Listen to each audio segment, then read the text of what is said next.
দর্শক সকলকে স্বাগত জানাচ্ছি এনটিভি নিয়মিত টকশো সংলাপ প্রতিদিনে আপনাদের সাথে আছি আমি ফারজানা নাহিদ। আপনারা জানেন এই টকশোতে প্রতিনিয়ত আমরা রাজনৈতিক এবং সমসাময়িক বিষয় নিয়ে আলোচনা করে থাকি। আজও আমরা তেমনই বিষয় নিয়ে আলোচনা করব। আলোচনার জন্য দুজন অতিথি আছেন, তাদের সাথে পরিচিত হয়ে নিব। আমাদের সাথে আছেন ব্যারিস্টার ওমর ফারুক, আইনজীবী সুপ্রিম কোর্ট, এবং আছেন ব্যারিস্টার আল মামুন রাসেল, আইনজীবী সুপ্রিম কোর্ট। আপনাদের দুজনকে এনটিভি স্টুডিওতে স্বাগত জানাচ্ছি। আপনারা জানেন, আমরা সবাই দেখছি আসলে যে নিউজ পেপারে বলেন বা টেলিভিশনে বলেন যে এই যে দুর্যোগপূর্ণ আবহাওয়ার ভিতরে যে এইচএসসি পরীক্ষা স্থগিত হয়নি, 2 দিনের পরীক্ষা, সেটার জন্য বিক্ষোভ করছে শিক্ষার্থীরা। আমরা জানি যে সায়েন্স ল্যাব থেকে বিক্ষোভটা শুরু হয় এবং শুধু ঢাকা না, ঢাকা সহ বেশ কয়েকটি জেলায় কিন্তু এই বিক্ষোভ ছড়িয়ে পড়েছে। আমরা যদি এখন বলি যে অলমোস্ট পুরো দেশে, সেটাও ভুল হবে না। তারা বিক্ষোভ করছে এবং তারা কিন্তু এই বিক্ষোভটি এখন শুধু স্থগিত করার জন্য বা কেন স্থগিত হয়নি সেটা না, এখন এই বিক্ষোভটি চলছে বা প্রতিবাদ জানানো হচ্ছে যে যেন শিক্ষামন্ত্রীর পদত্যাগের দাবিতে আর কি। তারা বলছে এখানে 3 দফা দাবি তারা জানিয়েছে, শিক্ষামন্ত্রীর পদত্যাগ এবং আগামীকালকের এইচএসসি এবং সমমানের পরীক্ষা যেন স্থগিত করা হয় সেই দাবি জানিয়েছে। আমরা যদি আরেকটু আপডেট জানাই যে এখন আমরা যতদূর জানি শিক্ষার্থীরা আছে হচ্ছে সংসদ ভবনের সামনে, মানিক মিয়া এই রাস্তাটি অবরোধ করে তারা প্রতিবাদ জানাচ্ছে এবং 6টা পর্যন্ত কিন্তু তারা একটা আলটিমেটাম দিয়েছিল এই শিক্ষামন্ত্রী পদত্যাগের জন্য। 6টা বেজে গেছে। আমরা আসলে এটার একটা আপডেট জানার জন্য আমরা আমাদের সহকর্মীর সাথে যুক্ত হতে চাচ্ছি। আমরা একটু যুক্ত হতে চাচ্ছি দর্শক, আমাদের সাথে সহকর্মী আছেন শাহাদাত অভ্র। আমরা একটু জানার চেষ্টা করব সবশেষ পরিস্থিতি কি। অভ্র, আপনি কি শুনতে পাচ্ছেন আমাকে? আপনি কোথায় আছেন জানাবেন এবং এই মুহূর্তে শিক্ষার্থীরা কোথায় এবং পরিস্থিতি কি একটু আমাদেরকে জানাবেন। এই মুহূর্তে আমি আছি ঠিক সংসদ ভবনে, আর সংসদ ভবনের ঠিক সামনে কিন্তু অবস্থান করছে শিক্ষার্থীরা। তারা বলছেন যে 6টার মধ্যে যদি শিক্ষামন্ত্রী পদত্যাগ না করে তাহলে কিন্তু তাদের যে আন্দোলন সেটি আরো বেগবান হবে, সারা বাংলাদেশে কিন্তু এই আন্দোলন ছড়িয়ে পড়বে। আমরা দেখেছি ইতিমধ্যে কিন্তু 6টার বেশি বেজে গেছে, এখনো পর্যন্ত সরকারের তরফ থেকে কোনো ধরনের কোনো বিবৃতি কিংবা কোনো ধরনের আলোচনার কথাও কিন্তু শিক্ষার্থীরা আমাদেরকে জানায়নি। আর এই মুহূর্তে ঠিক যে মানিক মিয়া এভিনিউ রাস্তাটি আছে, এই পুরো রাস্তাটি বন্ধ করে দিয়ে শিক্ষার্থীরা কিন্তু শুধুমাত্র অ্যাম্বুলেন্স এবং জরুরি সেবাগুলো চলাচলের ব্যবস্থা রেখেছে, বাকি সবকিছুই কিন্তু আমরা দেখছি চলাচল এই মুহূর্তে বন্ধ আছে।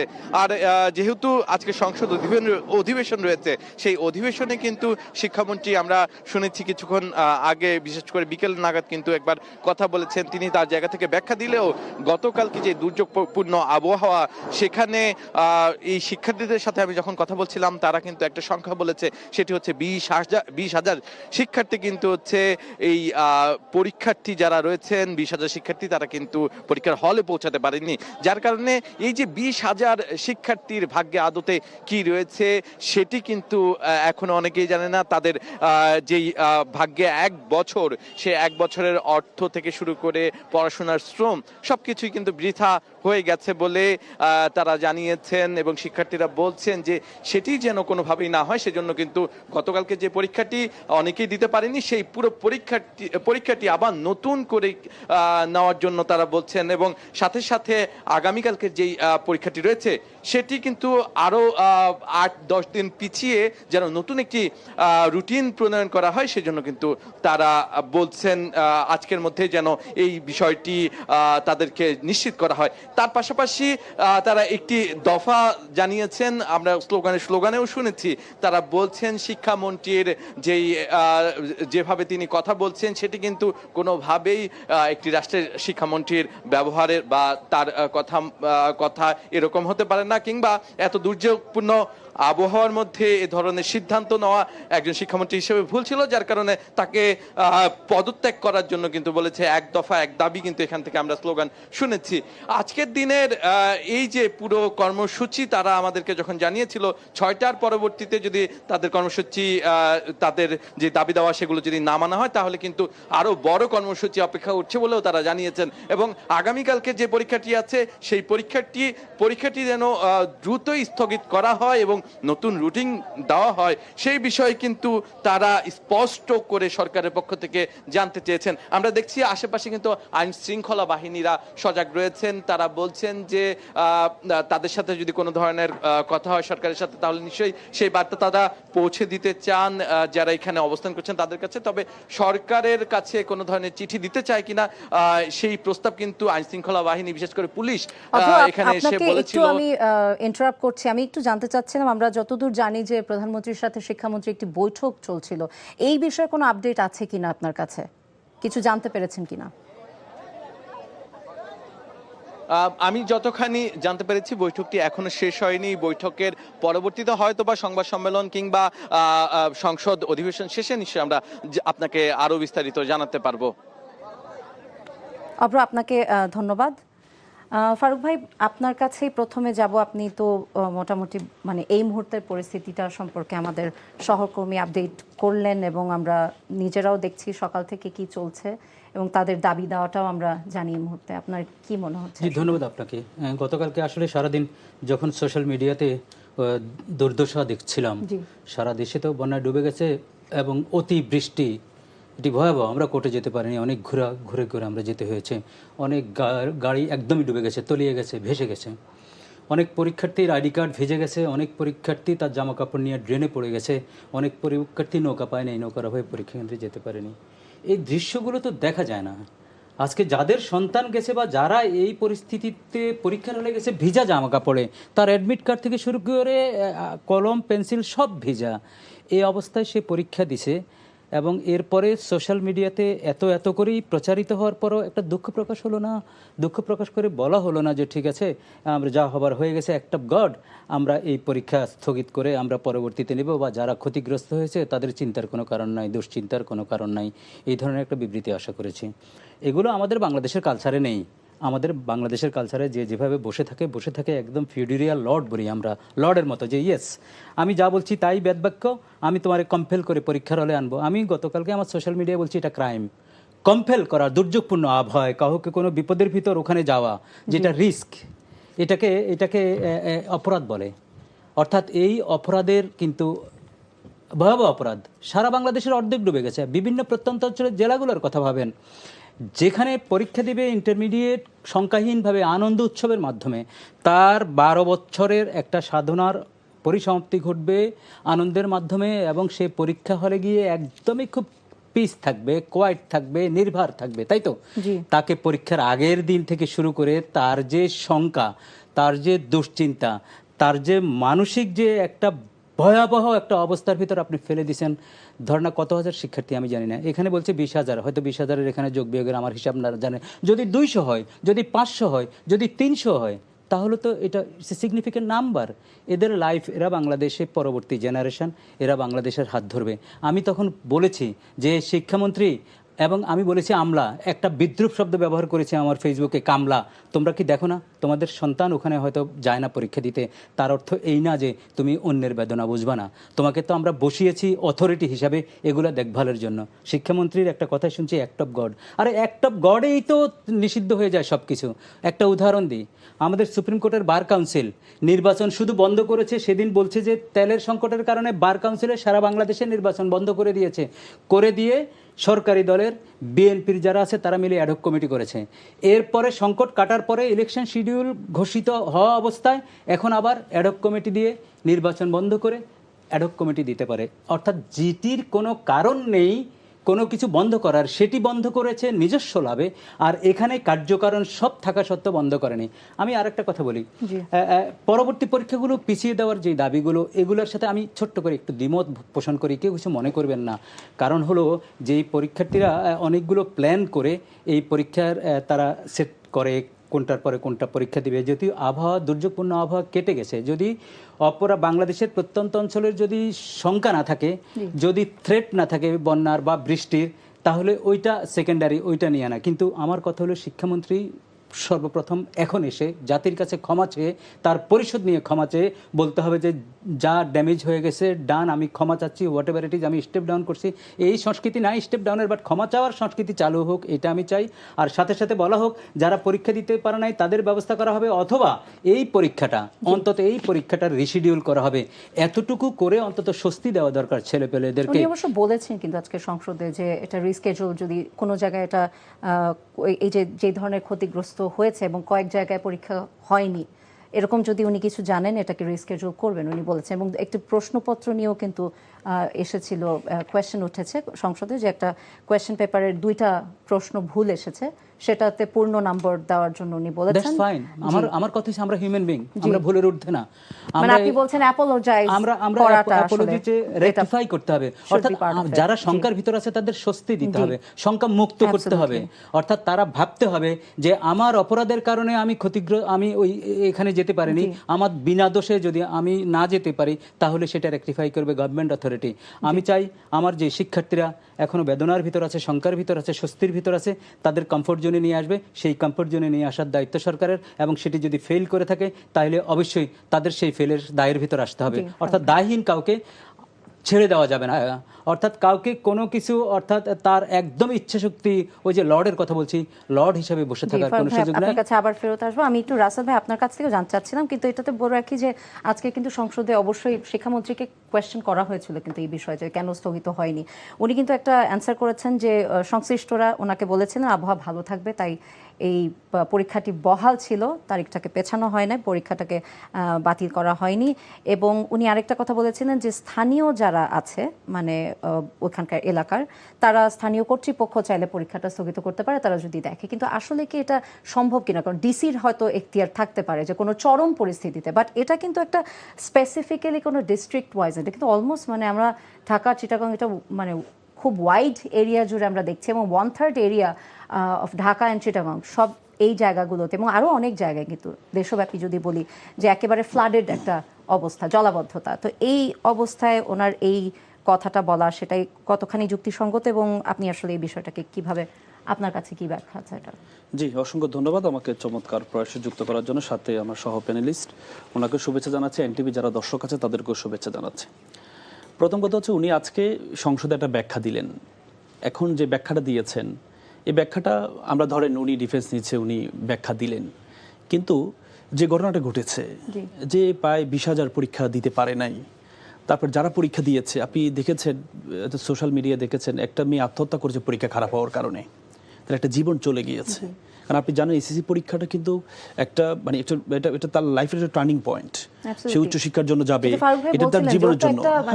আপনি বিশ্ববিদ্যালয় ভর্তি পরীক্ষা, আপনি যখন বিশ্ববিদ্যালয় ভর্তি পরীক্ষা দিতে যাবেন, 60 মার্কস কিন্তু আপনার এসএসসি পরীক্ষার উপর নির্ভর করে, 40 মার্কস নির্ভর করে এসএসসি পরীক্ষার উপরে। তার মানে এটা খুব গুরুত্বপূর্ণ একটা ধাপ।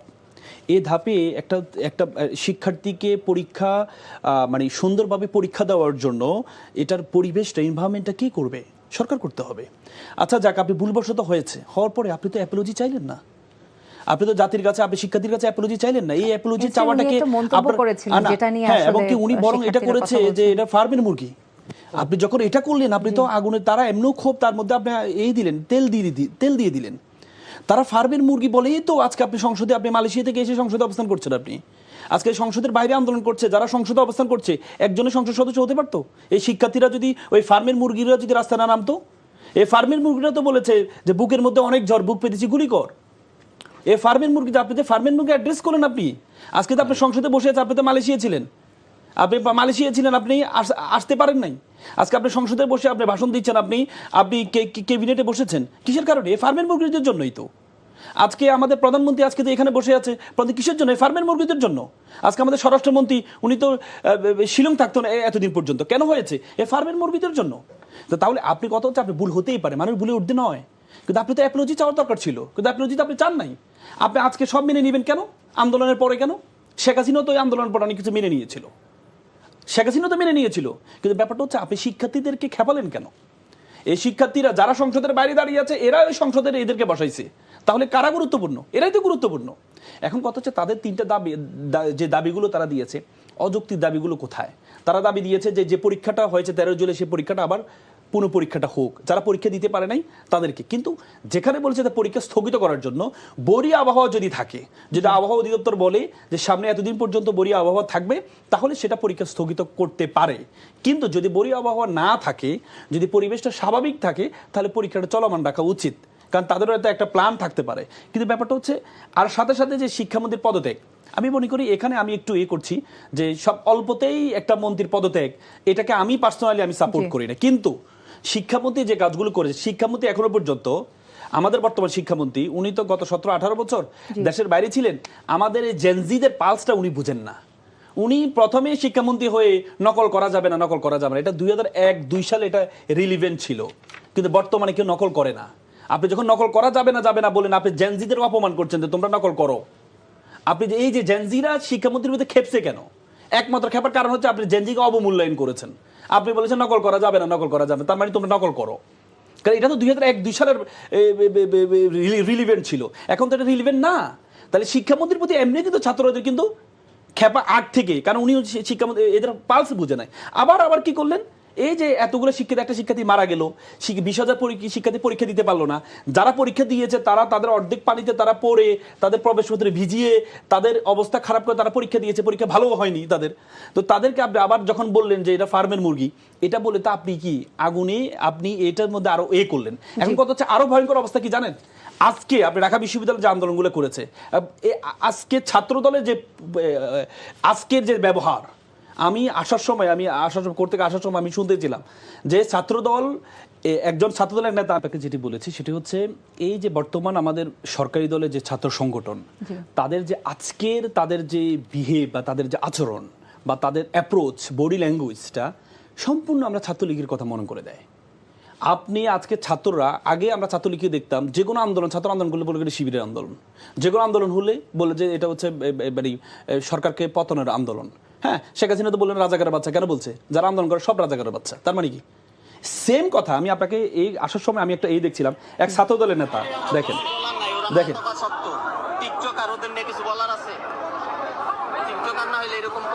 ওরা মাদকাসক্ত, ওরা টিকটকার, ওরা কিরকম বলে আপনি চিন্তা করতে পারেন। আবার আমি আরেকটা দেখাচ্ছি আপনাকে, ছাত্র দলের সভাপতি সহ মিছিল করছে আজকে ঢাকা বিশ্ববিদ্যালয়ে, দেখেন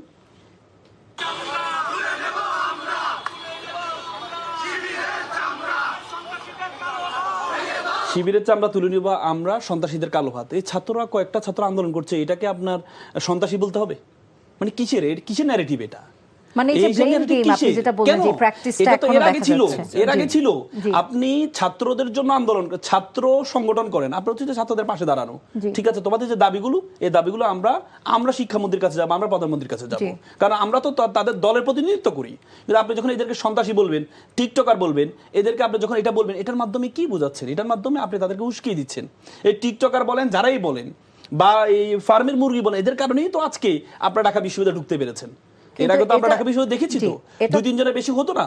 এখন কথা হচ্ছে, আমি যে কোনো ছাত্রদের যে কোনো আন্দোলনকে আপনি যখন এটাকে যখন পলিটিসাইজ করবেন, এটাকে যখন আপনি একটা কালার দিবেন, তখন কিন্তু এটা কিন্তু ভয়ঙ্কর। শেখ হাসিনা এটা করে ভুল করেছে। আমি মনে করি যে কোনো আন্দোলনকে সরকারকে খুব স্মার্টলি হ্যান্ডেল করতে হবে। এবং আমি প্রথমে বলেছি যে শিক্ষামন্ত্রীর পদত্যাগকেও আমি সাপোর্ট করি না, কারণ পদত্যাগের মধ্যে সমাধান হবে না। উনি আসবে, আরেকজন আসবে, কিন্তু মানসিকতা পরিবর্তন না হলে এই পদত্যাগ দিয়ে তো লাভ হবে না। কিন্তু ব্যাপারটা হচ্ছে শিক্ষার্থীদের যে ক্ষতি হয়েছে, সেই ক্ষতিটিকে এমফাসাইজ করতে হবে। সে ক্ষতিটা কিভাবে রিকভার করা যায়, পরীক্ষার যদি প্রয়োজন হয় ওই দিনে পরীক্ষা আবার নেওয়া উচিত। এবং বরি আবহাওয়া যতক্ষণ পর্যন্ত মেকশিওর না করতে পারবে, ততক্ষণ পর্যন্ত পরীক্ষা স্থগিত রেখে একটা সুন্দর করে একটা রুটিন দিয়ে পরীক্ষাগুলো নেওয়া উচিত। আমি ফারুক ভাই আপনার কাছে আবার আসবো। এই যে আমরা যেটা বলছিলাম যে রাস্তায় নেমে যে এই আন্দোলন করার এই প্র্যাকটিসটা আমরা কিন্তু এখন দেখছি, প্রায় দেখি, এবং রাস্তায় নেমে আন্দোলন করে কিন্তু দাবি মানাও হয়েছে। তো এইটাকে আসলে কি বলা, যেটা রাসেল ভাই বলছিলেন যে পদত্যাগ চাইলেই মানে প্রত্যেকটার একটা যুক্তিসঙ্গত থাকতে হবে, ও যা চাচ্ছে তারা সেটাই। রাস্তায় নামাটা তো অপরাধ না, সাংবিধানিক অধিকার। কিন্তু এই যে জনদুর্ভোগ, এরকম একটা সংসদ ভবনের মতো একটা জায়গায় এসে জাস্টিফিকেশনে রাস্তায় নামছে, এটা জাস্টিফাইড।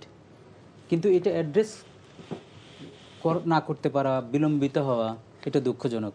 আমরা অথরিটি কেন বসাই?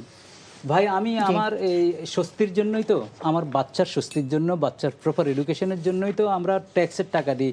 এবং এই ট্যাক্সের টাকা আপনি জানেন 47% অ্যাডমিন থেকে শুরু করি সব কিছুতে খরচ হয়।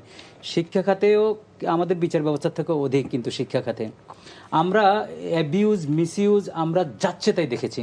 আমাদের দেশের ম্যাট্রিক পাস ইউরোপের 7 পাস, আমাদের দেশের প্রাইমারির ছেলেপেলেরা রিডিং পড়তে পারে না, এটা কি তাদের দোষ না? তো আমরা যে অথরিটি বসিয়েছি তারা যেভাবে যেই বন্দোবস্তে এটা চালিয়েছে, যেই বন্দোবস্তে নিয়োগ হয়েছে, রাজনীতিকীকরণ হয়েছে, সেই বন্দোবস্তের রেজাল্ট এটি না। তো আমরা জুলাই আগস্টের বিপ্লবের পরে আমরা একটা সিস্টেমের পরিবর্তন চেয়েছি, আমরা একটা নতুন পদ্ধতি চেয়েছি, অ্যানালগাস না। আমি তো এখন মিলন সাহেবকে বলবো আপনি অ্যানালগাস চিন্তা নিয়ে আসেন, অ্যানালগাস বাদ, ডিজিটালও এখন বাদ, এআই আসছে। তো সুতরাং এই জামানায় এসে আপনি কিসব কথা বলতেছেন? আপনি ফার্মের মুরগির কথা বলতেছেন। আরে ওরা তো বিজ্ঞানী হচ্ছে, তো ওই ফার্মের মুরগিরা যে খেল দেখিয়েছে এটার পরে তাদেরকে এই কথা বলার শোভা পান। আর কেন বলবেন আপনি দায়িত্ব থেকে? ধরুন ধরুন সে ঘরের ভিতর থাকে, ঘরের ভিতর থেকে সে তার মতো করেই আছে, তার অর্থ কি আপনি তাকে এইভাবে একটা স্ল্যাং বলবেন? ফার্মের মুরগি তো এখন ইউজ হয় স্ল্যাংয়ে। আমি যেটি বলতে চাই সেটি এবং হচ্ছে, সময়টাও খুব সেনসিটিভ, মানে এরকম একটা আমি যেটি বলতে চাই, পরিস্থিতিতে আমি যেটি বলতে চাই সেটি হচ্ছে আপনি নানাবিধ লোক নানাবিধ সুযোগ নেবে, এই সুযোগ কে ক্রিয়েট করতেছে, ইনভাইট করতেছে কে? Ministry, education ministry invite all of those things. এখন যদি আপনি বলেন অমুক ঢুকছে, তমুক ঢুকছে, এ আসছে, সে আসছে, তো who will be the liable? Liable তো আমরা তোমার যারা বসাইছি, তুমি হ্যান্ডেল না করতে পারলে step down, it's very simple. If you fail to handle down all of those things, you must step down. পন্থা তো একটাই। তো আপনি যদি কালকে যদি এরা আরো দ্বিগুণ বেগে নামে, তাহলে হুল লাইবেল। আপনি কি মাঠে যারা নামছে তাদের লাইবেল করবেন? আপনি তো আপনি হ্যান্ডেল করতে পারেন, আপনি লাইবেল হবেন। আমি এখনো বলি সময় আছে, সুযোগ আছে, যে আপনি পরিষ্কার করে বলে দেন, অথবা প্রাইম মিনিস্টার ইন্টারাপ্ট করলেই তো হয় যে ঠিক আছে আমি শিক্ষামন্ত্রীকে বলে দিয়েছি এখন 1 ঘন্টার ভিতর অ্যানাউন্স হবে, যারা যারা পরীক্ষা দিতে পারে না তাদের পরীক্ষা নেব, অথবা এই ভিসা কাপড়ে পরীক্ষা দিতে গিয়ে যাদের ক্ষতি হয়েছে এই পরীক্ষাটা বাতিল হবে, আমরা আরেকটা পরীক্ষা নেব। ভেরি সিম্পল, যে কারো প্রতি ইনজাস্টিস হবে না। আপনি জাস্টিস তো, আপনি আমার পেইনের যদি কারণ হয়ে থাকেন আপনি শাস্তি পেতে হবে না? আপনি আয়দার সচিব স্টাফ ডাউন করাবেন যদি মিনিস্টার যদি মনে করে যে না এরা আমার গাইড করতে পারে না। আর মিনিস্টার চোখ নাই, সচিবের চোখ নাই, এডিশনাল সেক্রেটারির চোখ নাই, ডিজির চোখ নাই, একটা অথরিটি তো না। আরে ভাই সকাল 9টা যখন পানিতে তলিয়ে যাচ্ছে ঢাকা শহর, এটার সিদ্ধান্ত নিতে তো এটা MA BA পাশের দরকার নাই। তো আপনি যখন ফেল করছেন এত বড় একটা দায়িত্ব থেকে, আপনার নিজের থেকেই বলা উচিত আমি সরি। আর বলা উচিত যে এই ধরনের ঘটনা যদি সেকেন্ড টাইম ঘটে পদত্যাগ করবো, এই যাত্রা আমারে মাফ করে দাও। বাংলাদেশে তো পদত্যাগের ইতিহাস নাই। আর পদত্যাগ এখন আরেকটা করছে, শিক্ষামন্ত্রী যদি এখন পদত্যাগ করে তাহলে প্রাইম মিনিস্টারের পদত্যাগ চাইবো, এটাও তো কোনো যুক্তি হতে পারে না। আরে ভাই আমরা যেই কালচারের পরিবর্তনের জন্য এত এত আন্দোলন সংগ্রাম, 1 মাসের ব্যবধানে 1400 নিহত হওয়া, 4টিখানি কথা না চোখের সামনে দেখেছি তো। বাচ্চা ছেলে থেকে শুরু করে বৃদ্ধা পর্যন্ত কেউ থানায় লাশ গুম করেছে, থানায় হিসাব দেয় নাই, রেজিস্ট্রিতে যায় নাই। একটা লোকের চিকিৎসা করার এত এত সিস্টেমের ব্যত্যয় ঘটেছে। আমরা সেই সিস্টেমটাকেই ডেভেলপ করতে চেয়েছি। আমরা চেয়েছি যে শুধু দলীয় সার্টিফিকেটের চাকরি হবে না, শিক্ষক হবে না, প্রাইমারি স্কুলের শিক্ষক হবে না, হাই স্কুলের শিক্ষক হবে না, বিশ্ববিদ্যালয়ের শিক্ষক হবে না। আজকে গবেষণা নেই, আজকে বোদ্ধারা বলতেছে বাংলাদেশে জনসংখ্যা বাড়তেছে, মানুষ কমতেছে। What a nonsense! আজকে আমরা কোথায় আছি? আজকে আমরা সবচেয়ে বাজে একটা রাষ্ট্র, 173টা রাষ্ট্রের ভিতর আজকে সূচক নির্ধারিত হয়েছে, আমাদের নাম্বার হচ্ছে 171, অর্থাৎ বাজে রাষ্ট্রের হিসাবে। আপনি চিন্তা করে দেখেন, আমরা আজকে আমাদের যেই কমিশনগুলো গঠন করার কথা, কমিশনগুলো গঠনের জন্য তত্ত্বাবধায়ক সরকারের 7-8 মাস আমাদের কোটি কোটি টাকা খরচ করে বৈঠক হয়েছে, শ্বেতপত্র হয়েছে, কমিশনের রিপোর্ট এসেছে, সব কিছু আজকে ওয়েন্ট ইন ভেইন, ড্রেন হয়ে গেছে। আজকে নতুন করে আবার শুরু করার চেষ্টা হচ্ছে বা কি হচ্ছে। তো এগুলো তো ভালো না, এগুলো তো শুভ না। আপনি ফোকাস করবেন কোথায়? আমার প্রান্তিক জনগণের দুর্ভোগকে যদি অ্যাড্রেস না করেন, আপনার কি কাজ? আপনার কাজটা কি? আমি প্রান্তিক মানুষ, আমার দুর্ভোগ লাঘবের জন্য আপনাকে বসিয়েছি। আমার দুর্ভোগ যদি লাঘব না হয়, হোয়াট ফর, হোয়াই? এই কথা আমি বলবো না? আমি একজন, আমাদের কাছে ক্লায়েন্ট প্রতিনিয়তই আসে, ভাই 47 লাখ মামলা পেন্ডিং, 47 রে 4 দিয়ে গুণ দিলে 2 কোটি মানুষ আজকে বিপদের ভিতর আছে, আপনি কোনো মনোযোগ দিবেন না, কোনো কিছু করবেন না, আর এই শিক্ষার্থীরা প্রপার শিক্ষা যদি, প্রপার এডুকেশন, প্রপার যদি একটা বন্দোবস্তে না যায়, আপনার উপর যে ক্ষোভ সৃষ্টি হয়েছে, ও ছেলে দেশে থাকবে না তো। এই যে মেধাবীরা চলে যায়, কেন চলে যায়? এই অব্যবস্থাপনার কারণে চলে যায়। এই যে আমাদের বিশ্ববিদ্যালয়ের র্যাঙ্কিং গুলো কমে যাচ্ছে, এই কারণে কমে যাচ্ছে। সবখানে ব্যবস্থাপনা করতে হলে শাস্তির ভিতরে আনতে হবে। আমি মনে করি প্রাইম মিনিস্টারের কাছে আমার বিনীত আবেদন থাকবে, 2-1 জনকে হলেও শাস্তি দেন, অন্তত পরবর্তীতে যারা রেকটিফাই হয়, আমাদের যারা 3 মিনিট শুদ্ধ আছে হয়। আরেকটা বিরতির। রাসেল ভাই, আপনার মানে এইটার পরিপ্রেক্ষিতে যদি একটু শর্টলি আপনি বলেন, এই যে টেবিল আলোচনা যেটা হতে পারে, সেটাই যে রাস্তায় আসার পরে তারপরে এই যে বৈঠকটা হচ্ছে এখন, এটাকে আসলে কতখানি আমরা ছাত্রদেরকে দোষ দিতে পারি, বা আসলেও কি এই প্র্যাকটিসটা আসলে কবে বন্ধ হবে? কারণ এই 5ই আগস্টের পরে যে তারা রাস্তায় নামলো, এখন কিন্তু প্রতিনিয়ত আমরা দেখছি কিন্তু অন অ্যান্ড অফ এই ঘটনাগুলো ঘটছে, এবং রাস্তায় নামার পরেই কিন্তু দৃষ্টি আকর্ষণটা হয় আসলে, এটাও তো আমরা অস্বীকার করতে পারবো না। দেখেন, প্রথম কথা হচ্ছে ছাত্ররা তো সফল হয়েছে একবার, যেহেতু সফল হয়েছে তারা রাজপথে নামবেই। আমরা বারবার সরকারের পক্ষ থেকে বলা হয় না যে গণ অভ্যুত্থান আর 100 বছর হবে না, এটা ভুল কথা। আমি মনে করি গণ অভ্যুত্থান প্রতি বছর একটা হবে, তবে এই যে এবার মতো মেসিভ হয়তো গণ অভ্যুত্থান হবে না। কিন্তু ব্যাপারটা হচ্ছে, কারণ ছাত্ররা আন্দোলন জানে কিভাবে আদায় করতে হয়, যারা শিখে গিয়েছে আন্দোলন, এই জেনজিরাই তো, এই জেনজিরাই তো ক্লাস 7, 8, 9 আমরা তো মামলা লড়েছি, আমরা দেখেছি। এসএসসি পরীক্ষার্থী, এই যে এবার যারা ইন্টার পরীক্ষা দিচ্ছে, গতবার এই 24 সালে আন্দোলনের সময় এসএসসি পরীক্ষার্থীদেরকে গ্রেপ্তার করা হয়েছে, তাদের পক্ষে আমরা আইনি লড়াই করেছিলাম। তাদের মধ্যে যে সাহসটা দেখিয়েছিলাম, তাদের মধ্যে যে নার্ভ দেখেছিলাম, তারা যে হাঁটার যে স্টাইল তাদের মধ্যে, জেনজিদেরকে আপনাকে জেনজি দিয়ে মোকাবেলা করতে হবে।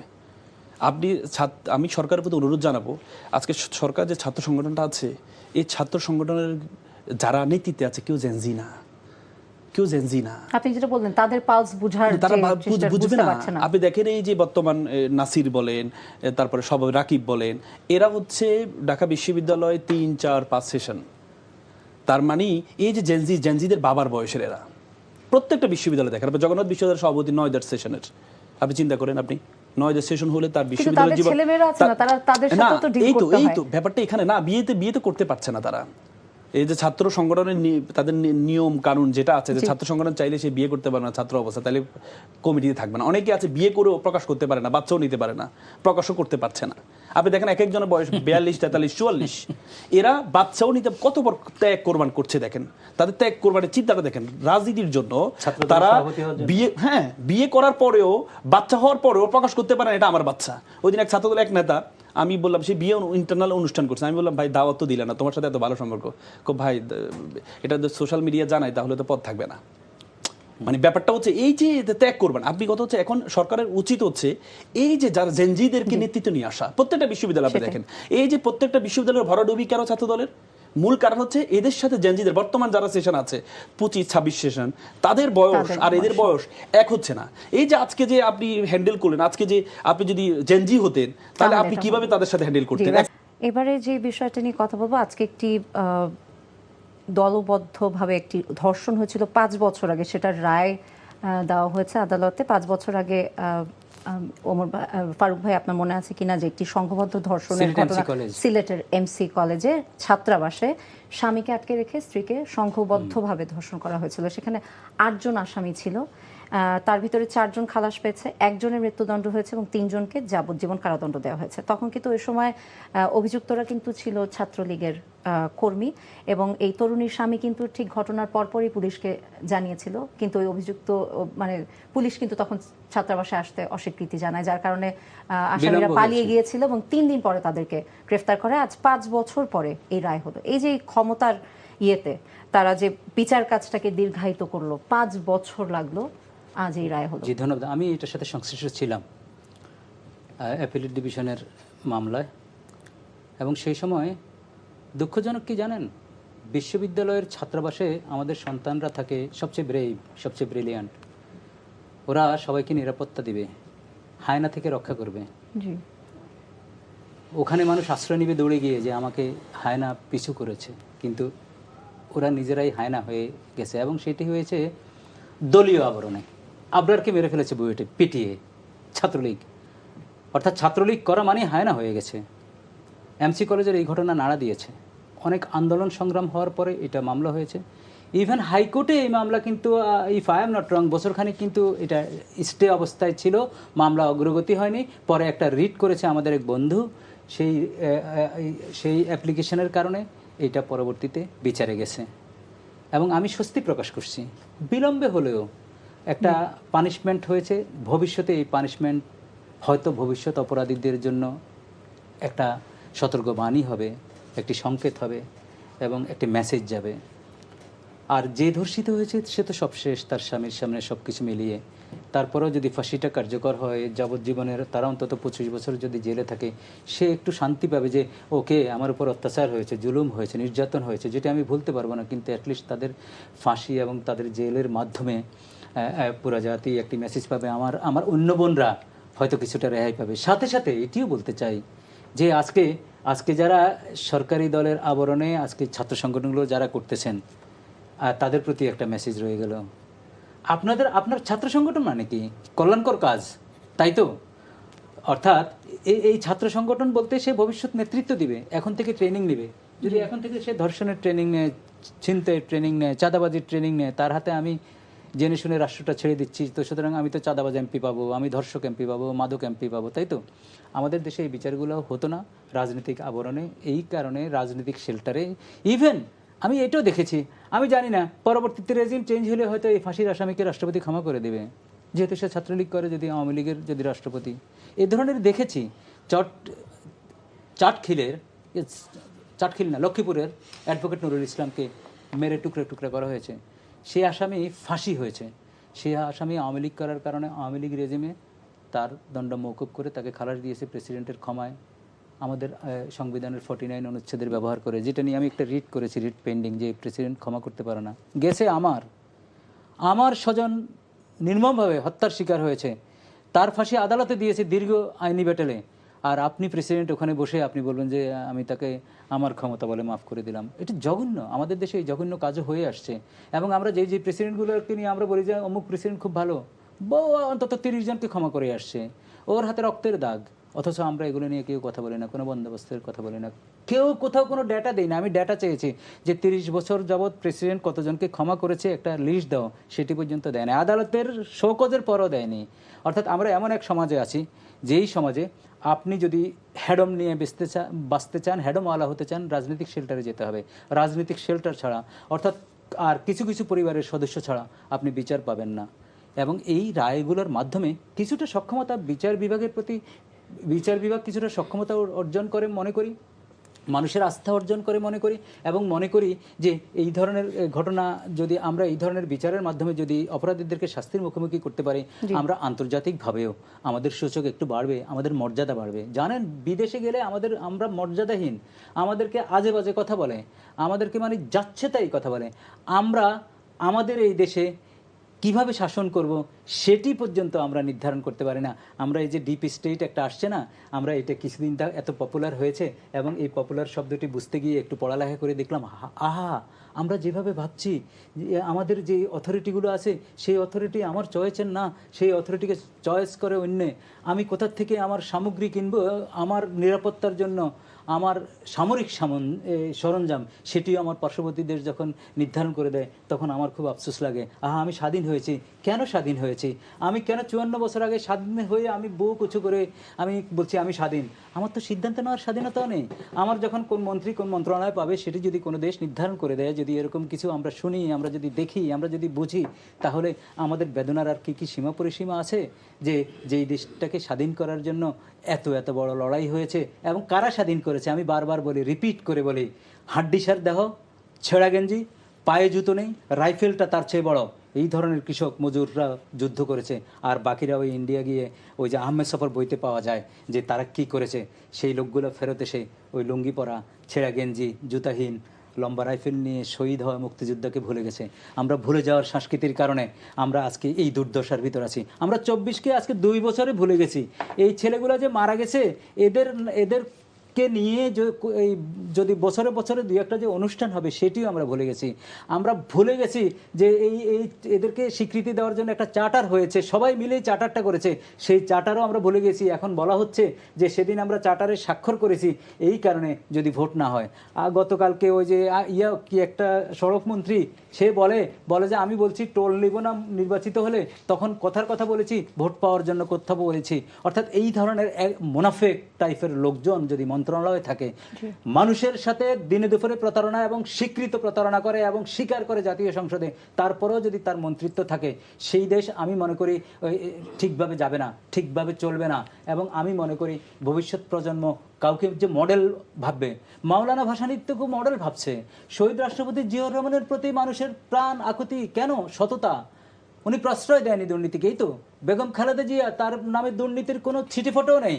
তার পরিষদ যারা করেছে তাদেরকে হয়তো উনি এইভাবে দমন করতে পারেনি, কিন্তু আজকে যারা আসছেন তারা যদি এই দুইটা লেগেসিকে ধারণ করে যদি দমন করতে না পারেন, ভুলভ্রান্তি যারা করছে তাদেরকে স্টেপ ডাউন না করাতে পারেন, তাহলে কিন্তু কপালে দুঃখ আছে। এবং এই দুঃখ এই দুঃখ এই পরিসমাপ্তির জন্য আরেকটা বিপ্লব, সেই বিপ্লবে হয়তো 34,000 মারা যাবে। রাসেল ভাই, আপনার থেকে জানতে চাবো, এই যে ফারুক ভাই বললেন যে এই চেঞ্জটা এবার যদি না আসে বিচার কাজের প্রতি, এই যে হেডম ছাড়া যে বিচার পাওয়া যায় না, এই প্র্যাকটিসটা কি আপনার মনে হয় চেঞ্জ হয়েছে বা হচ্ছে? কারণ আমরা কিন্তু আরো অনেক ধর্ষণের ঘটনা শুনেছি, এই আমলেও শুনেছি। দেখেন, প্রথম কথা হচ্ছে যে রায়টা হয়েছে, আমাদের আইনি ভাষায় একটা কথা বলে যে জাস্টিস ডিলে, জাস্টিস ডিনাইড। যখন ডিলে হয়, ডিনাইড হয়ে যায়। আপনি যেখানে 8 জন আসামি ছিল এমসি কলেজের, এখানে 4 জন খালাস পেয়েছে, তার মধ্যে 4 জন খালাস, 1 জন ফাঁসি, 3 জন যাবজ্জীবন। আবার এটা আপিলে আসলে দেখবেন হচ্ছে যে মৃত্যুদণ্ড দেওয়া হয়েছে, অনেক সময় দেখবেন সেও নেই। অথচ এই রিপোর্টে আপনি দেখেন, চার্জশিটে যদি আপনি দেখেন, এখানে প্রায় 6 জনের ডিএনএ ম্যাচ হয়েছে এর সাথে, ভিকটিমের সাথে। তাহলে এই যে আপনি 5টা বছর লেনদেন করে এই যে সাক্ষী চলে গেছে, হয়তো কেউ কোনো সাক্ষী মারাও গিয়েছে, বলা হয়েছে যে যথাযথ প্রমাণ না পাওয়া। না, আপনি দেখেছেন 6 জনের ডিএনএ মিল পাওয়া গিয়েছে, ডিএনএ পরীক্ষা করেছে। আমাদের কিন্তু ডিএনএ পরীক্ষার কারণেই কিন্তু আপনি জানেন নারী শিশু ট্রাইব্যুনালে যে মামলাগুলো হয়, এই পর্যন্ত মানে সাজা হয় মাত্র 3%-এর, 70% খালাস পায়, 13% অ্যামিকেবল সেটেলমেন্ট বসে যায়। কারণ ভিকটিম যখন দেখে এই মামলা লড়তে 5 বছর তাকে কষ্ট করতে হচ্ছে, তখন উনি ভাবে যে এই যে ওনার যে কষ্ট দুঃখ সব লাঘব হয়ে যায়, ওই পক্ষ থেকে অফার দিয়ে অ্যামিকেবল সেটেলমেন্টে চলে যায়। তার মানে এই যে আমাদের এই যে দীর্ঘ শত্রুতা, মানে আপনার মামলার জটটা আপনি দেখেন, আমাদের যে নারী শিশু যে ডিএনএ ল্যাবরেটরি, আপনি একটা মেনশনেবল ল্যাবরেটরি আছে ঢাকা মেডিকেলে, অথচ কত হাজার মামলা, 30,000। তাহলে আপনি যে এই যে পরীক্ষার কারণে আপনি যে রামিসা একটা খুব আলোচিত মামলায় আপনি 2 দিনে এই চার্জশিট দিলেন, 15 দিনে আপনি সাজা করে ফেললেন, আচ্ছা করলেন। কিন্তু এই শুধু কি রামিসা? এভাবে প্রত্যেকটা জেলাতে আপনি দেখেন এরকম অনেক রামিসা আছে, কিন্তু আমরা জানতে পারছি না। যেটা আলোচিত হচ্ছে সেটা নিয়ে আপনি করছেন। এভাবে তো হবে না, এভাবে তো একটা বিচারিক ব্যবস্থা চলতে পারে না। আপনাকে এক্সাম্পল, আপনাকে দ্রুত, এই যেমন আপনি যেমন এই যে আসিয়া যে অন্তর্বর্তীকালীন সরকার সময় যে দর্শিত হলো, এই মামলাটা আজকে 1.5 বছর হয়ে গেছে, এখনো পর্যন্ত এই কয়েকদিন আগে ডেথ রেফারেন্স আসছে হাইকোর্টে। আপনি চিন্তা করেন, তাহলে আরো কমপক্ষে 4-5 বছর যাবে এটা। তো এভাবে যিনি ভিকটিম, তার অবস্থা কি হবে? আপনি রামিসার কথা চিন্তা করেন, রামিসারটা আপনি দেখেন, আপনি তো 15 দিনে রায় দিয়ে দিলেন, এরপরে দেখেন এটা কত এর মধ্যে পড়বে। তার মানে এই পদ্ধতিগুলো যদি আপনি পরিবর্তন না করেন, সবকিছু বিচারিক ব্যবস্থাটা, আমরা দেখেন এবারের জুলাই আন্দোলনের মূল থিমটা ছিল রাষ্ট্র সংস্কার। ছাত্ররা বলেছে আমরা রাষ্ট্র সংস্কার চাই, সাময়িক অসুবিধার জন্য আমরা ক্ষমা চাচ্ছি। রাষ্ট্র সংস্কার আমরা চেয়েছিলাম, বিচারিক পদ্ধতিটা সংস্কার হোক। বিচারিক পদ্ধতি সংস্কার হওয়ার জন্য বারবার বলা হয়েছে নির্বাহী বিভাগ, বিচার বিভাগ কাগজে কলমে হয়েছে, বাস্তবিক পক্ষে হয় নাই। কিন্তু হয়েছিল, অন্তর্বর্তীকালীন সরকার একটা সচিবালয় অধ্যাদেশ করেছিল, কিন্তু সেই সচিবালয় অধ্যাদেশ প্রতিষ্ঠিত সচিবালয় প্রতিষ্ঠা হয়ে গেছে, জনবল নিয়োগ হয়ে গেছে, সেই সচিবালয়কে আমাদের বর্তমান সরকার কি করলো? অধ্যাদেশটা বাতিল করে দিল। অথচ এটা ওনাদের 31 দফা, যে দফা ওনারা 2022 সালে হোটেল ওয়েস্টিনে পুরো জাতীয় আন্তর্জাতিক মিডিয়া সকলের সামনে 31 দফা, এবং 31 দফা এমনভাবে মুখস্থ করানো হয়েছে ছাত্রদল, যুবদল, বিএনপিকে, যদি তুমি যেটা মুখস্থ না জানো তাহলে তোমার কমিটির পদে থাকবে না। সে 31 দফায় মধ্যে ছিল ওনারা সচিবালয় প্রতিষ্ঠা করবেন। যেহেতু অন্তর্বর্তীকালীন সচিবালয় প্রতিষ্ঠা করে ফেলেছেন, 7 দিন আগে ওনারা একটা ম্যানিফেস্টো দিয়েছিলেন। সেই ম্যানিফেস্টোতে বলেছেন ওনারা এটাকে শক্তিশালী করবেন, মানে প্রতিষ্ঠিত সচিবালয়কে শক্তিশালী করবেন। কিন্তু কি করলেন, সেই প্রতিষ্ঠিত সচিবালয়কে ওনারা বাতিল করে দিলেন। ওনারা বললেন যে ওনারা এটাকে সংযোজন বিয়োজন করে মানুষের সামনে নিয়ে আসবেন। কেন? আমার খাবার, আমার পেটে খাবার ঢুকে গেছে, সে খাবার আপনি জোর করে বের করে নিলেন, বের করে বলতে তোমার জন্য খাবার রেডি করা হচ্ছে। কেন? আমার তো খাবার পেটে ঢুকে গেছে, আমার তো আমি খেয়ে ফেলছি খাওয়া পেটে, আপনি পেট কাইটা খাবার বের করলেন, খাবার বের করে বলে যে তোমার জন্য রান্না হচ্ছে, ওয়েট করো। কেন? সচিবালয় প্রতিষ্ঠা হয়ে গেছে, জনবল নিয়োগ করছে, আপনি সেটা বাতিল করে দেন। তার মানে কি, বিএনপি চাচ্ছে, বিএনপি এর আগেও আপনি বলেন যে বারবার বলা হয় যে বিরোধী দল থেকে 3 মাসের মাথায় এমন কি হলো যে বিরোধী দল আন্দোলন করছে। 3 মাসের মাথায় এমন কি করে নাই সরকার। আপনার বিএনপির, আপনি যদি বিএনপির if you look to the history of the আমাদের বর্তমান সরকার হিস্ট্রিতে তাকান, গণ অভ্যুত্থান বাংলাদেশে 2বার হয়েছে স্বাধীনতার পরবর্তীতে, 2বারই বেনিফিশিয়ারি বিএনপি। প্রথম যে 91 সালে যে গণ অভ্যুত্থান হয়েছে, সেই 91 সালে গণ অভ্যুত্থানে 3 জোটের রূপরেখা ছিল। সেই 3 জোটের রূপরেখার মধ্যে একটা ছিল হচ্ছে নির্বাহী ব্যক্তি বিচার বিভাগ আলাদা করা। বিএনপি সেদিন ক্ষমতা আসার পর এটাকে অস্বীকার করেছে। সেম এবারও ক্ষমতা আসার পরে বিএনপি বলেছে এটা একটা প্রতারণার দলিল, এটা নাকি প্রতারণার দলিল। এবং কি আমি মজা পাই, ওনারা বারবার বলে ওনারা নাকি অক্ষরে অক্ষরে জুলাই সনদ বাস্তবায়ন করবেন, অক্ষরে অক্ষরে জুলাই। ওনারা সংসদীয় কমিটি করলেন। সংসদীয় কমিটি কি আপনি সংবিধান সংস্কার করতে পারবেন? দেখেন, এই যে আমাদের এই আপনার আছে, আমাদের যে জুলাই সনদটা আছে, আপনি একটু দেখেন, জুলাই সনদে 34-এ দেখেন বলা আছে যে এই 34-এ বলা আছে বিচার বিভাগের বিকেন্দ্রীকরণ। বলা আছে যে সার্কিট বেঞ্চ প্রতিষ্ঠা করতে পারে তার পরবর্তী প্রধান বিচারপতি কর্তৃক প্রতিটি বিভাগে 1 বা একাধিক স্থায়ী বেঞ্চ প্রতিষ্ঠা করা হবে, প্রতিটি বিভাগে। এটা কিন্তু আমাদের অ্যাপ্লাইড ডিভিশনের মাধ্যমে সেটেলড। 1980 সালে যখন 1988 সালে এরশাদে সংসদের মাধ্যমে বিভাগীয় শহরে বিভিন্ন বেঞ্চ নিয়ে গিয়েছিলেন, তখন একটা রিট হয়েছে হাইকোর্টে, আনোয়ার চৌধুরী ভার্সেস স্টেট। সে প্রথম হাইকোর্ট ডিভিশন এটাকে খারিজ করে দিয়েছিল। পরবর্তীতে অ্যাপ্লাইড ডিভিশনে গিয়ে তখন একটা বেসিক স্ট্রাকচার নির্ধারণ করে দিয়েছে ইন্ডিয়া থেকে রেফারেন্স নিয়ে, যে সংবিধান কিছু বেসিক স্ট্রাকচার আছে। যেহেতু আমাদের দেশটা একটা ইউনিটারি ফেডারেল গভর্নমেন্ট না, ইউনিটারি গভর্নমেন্ট, সেহেতু আমরা চাইলে বিভাগীয় শহরে বেঞ্চ নিতে পারবো না। তার মানে 142 সংবিধান যে 142 আছে, এটা দিয়ে আপনি বেসিক স্ট্রাকচার পরিবর্তন করতে পারবেন না, সেদিন নির্ধারণ করে দিয়েছে। এখন বিএনপি এসে বললো ওনারা সংশোধনীর মাধ্যমে সংস্কার করবেন। ভাই, সংশোধনীর মাধ্যমে সংস্কার তো জিয়াউর রহমান সাহেব করেছিলেন, এই 5ম সংশোধনী। সেই সংশোধনী এসে 2010 সালে এসে উচ্চ আদালত এটাকে এই সংশোধনীটাকে করে দিয়েছিলেন না, সেই সংশোধনীটাকে বাতিল করে দিয়েছে না। শেখ হাসিনা 75 সংশোধনী করেছে, এবার আমাদের অ্যাপ্লাই ডিভিশন এটাকে বাতিল করে দিয়েছে না, আলটা ভাইরাস করেছে না, যে অসাংবিধানিক বলেছে না। তাহলে আপনি আবার সংশোধন করবেন, আবার কিছুদিন পরে এসে এটাকে আলটা ভাইরাস করা হবে, এটা অসাংবিধানিক করা হবে। তার মানে যেটা সংবিধানের মূল জায়গা। আপনি সবচেয়ে অবাকের বিষয় হচ্ছে বিএনপির, এটা আমি একটু কোট এন্ড আনকোট করে আপনাকে একটু শোনাই। আমাদের সময় আসলে শেষের দিকে আমি একটু সাংবিধানিক সংস্কারের বিষয়ে ওনারা বলেছেন, দেখেন, সর্বশক্তিমান আল্লাহর প্রতি পূর্ণ আস্থা ও বিশ্বাস রাষ্ট্র পরিচালনার মূলনীতি হিসেবে সংবিধানে পুনঃস্থাপন করা হবে। সংবিধান আল্লাহর, আপনি জানেন আমাদের মূলনীতি আছে বেসিক স্ট্রাকচারের মধ্যে অন্তর্ভুক্ত আমাদের মূলনীতি। সেই মূলনীতিটা জিয়াউর রহমান সাহেব 5ম সংশোধনীর মাধ্যমে এটার জায়গা আল্লাহর উপর আস্থা এবং বিশ্বাসকে অন্তর্ভুক্ত করেছিলেন। এটা মূলনীতি। পরবর্তী যেহেতু হচ্ছে 91 পরবর্তীতে বেসিক স্ট্রাকচার নির্ধারণ করে দিয়েছে অ্যাপ্লাইড ডিভিশন। 2010 সালে অ্যাপ্লাইড ডিভিশন বলেছেন যে এটা আলটা ভাইরাস, এটা সংবিধান অসাংবিধানিক, এই মূলনীতি পরিবর্তন করতে পারবে না। আগের জায়গায় মূলনীতি চলে গিয়েছে, সেটা হচ্ছে ধর্মনিরপেক্ষতা চলে আসছে। তাহলে যেটা উচ্চ আদালত কর্তৃক যেটা একবারে আলটা ভাইরাস করা, সেটা আবার আপনি কিভাবে এই 142 দিয়ে সংশোধনী কমিটির মাধ্যমে আপনি কিভাবে এটাকে অন্তর্ভুক্ত করবেন? আপনি পারবেন না। আপনার জন্য সাংবিধানিক সভা, কনস্টিটিউয়েন্ট অ্যাসেম্বলি লাগবে। অ্যাসেম্বলি ছাড়া আপনি এটা পারবেন না। আপনার কাছ থেকে আমি এই বিষয়ে, যেহেতু এটা উঠলো, এই যে সংবিধান সংশোধনের কমিটি করা আছে, যেটা কমিটির প্রধান আপনি জানেন স্বরাষ্ট্রমন্ত্রীকে করা হচ্ছে, এবং বিরোধী দল কিন্তু ওয়াকআউট করেছে যেহেতু কোনো সংস্কার কমিশন না করে সংশোধন কমিটি করা হয়েছে। 5 মিনিট সময় আছে। জি, ধন্যবাদ। আমি মনে করি সালাউদ্দিন সাহেবকে কনভেনার করেছে, তো উনি কিন্তু নানাবিধ বিতর্কের সৃষ্টি করেছেন এই সংস্কার নিয়ে, জুলাই সনদ নিয়ে। উনি বলেছেন আমরা যদি না মানতাম ভোট হতো না, আমরা ক্ষমতায় আসতাম না। সুতরাং আমরা মুখে এক কথা বলেছি, অন্তরে আরেক কথা বলেছি। ওনাকে নিয়ে যদি বিদেশে যদি এরকম কোনো ঘটনা ঘটে, দেখেন উন্নত দেশের কথা হয়তো উদাহরণ এভাবে দেওয়া যায় না, 15 মিনিট দেরিতে আসার কারণে সংসদে জ্যামের কারণে সেই মন্ত্রী এসে বলছে আমি রিজাইন করব, যেহেতু আমি 15 মিনিট সময় ব্যয় করেছি। সংসদে কোনো একটা ফিল্ম দেখার কারণে সংসদ সদস্যপদ চলে গেছে, এরকম ঘটনা ঘটেছে। আর আমাদের দেশের সংসদে দাঁড়িয়ে বলছে আমি জনগণের সাথে প্রতারণা করেছি, হ্যাঁ ভোটের পক্ষে কথা বলেছি, যদি না বলতাম জনগণ আমাকে ভোট দিত না, এই কারণে বলেছি। ইচ্ছে বড় দুঃখজনক, দুর্ভাগ্য আর কি হতে পারে।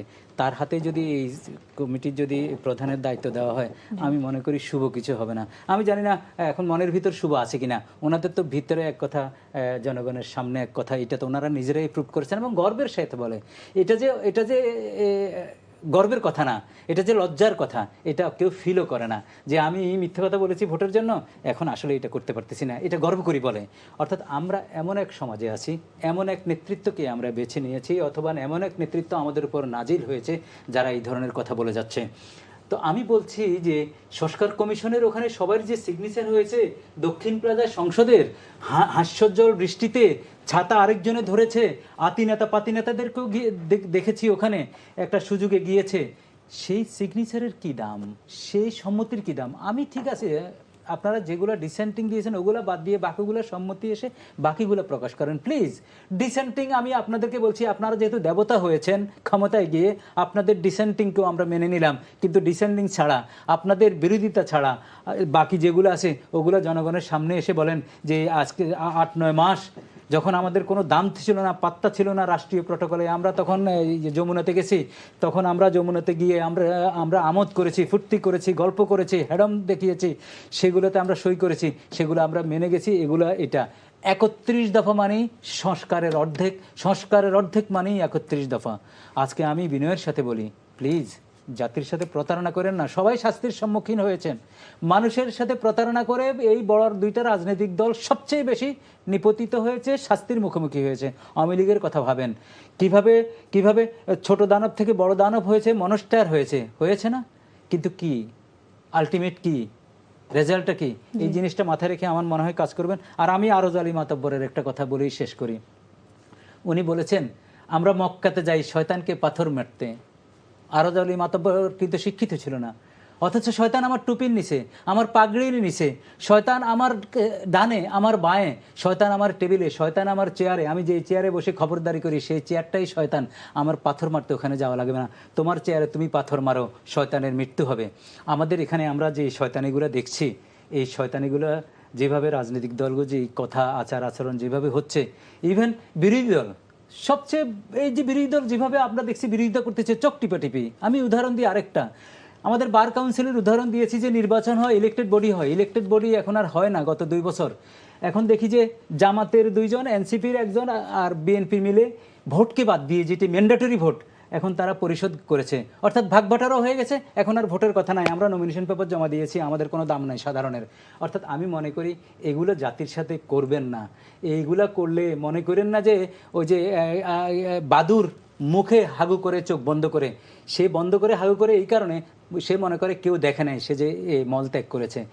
আপনারা যা যা করতেছেন বাদুরের ওই উদাহরণ মনে করিয়ে দিই, ভাববেন না আপনাদের মল ত্যাগ কেউ দেখেনি, সারা জাতি ওয়াচ করতেছে।